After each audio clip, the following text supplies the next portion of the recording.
আপনি আপনার মা বাবাকে কেমন দেখেছেন? আমি যখন আমার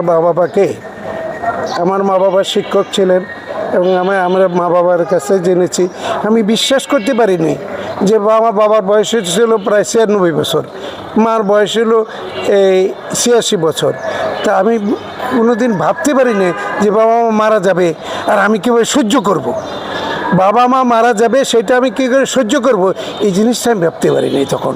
বাবা মাকে বাবা যদি মা যদি করে তাহলে আরস কেঁপে উঠে। আমি বললাম আমরা 6 ভাই, আমাদের এক একজনের বাসা একই সময় থাকতো আমার বাবা।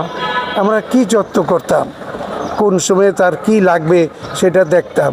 এখন তো ছেলেমেয়েরা সেটা করে না, সেটা করে না। এটা আমি বলবো যে কুশিক্ষার কারণে, অশিক্ষার। আপনি কি মনে করেন আপনার সন্তানরা শেষ বয়সে আপনাকে কষ্ট দেবে না?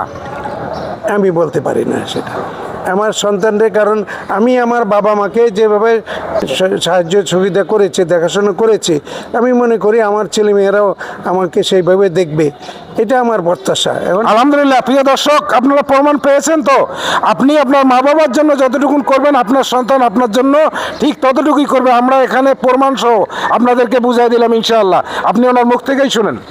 আমি তো বলেছি আমরা যা করব আমার ছেলেমেয়েরা তাই করবে। এটা আপনার নাটক সিনেমায় দেখেছেন যে মা বাবার সাথে বা বৃদ্ধ মা বাবার সাথে দুর্ব্যবহার করলে তখন মা বাবারা অভিশাপ দেয় যে আজকে তুই আমার সাথে যে দুর্ব্যবহার করলি, তোর সন্তান একদিন তোকে সেই একই ব্যবহার করবে। এটা পৃথিবীর নিয়ম। যেভাবে বাপ মাকে দুর্ব্যবহার করবে সেইভাবেই তার ছেলেমেয়েরাও তার সাথে দুর্ব্যবহার করবে। আলহামদুলিল্লাহ।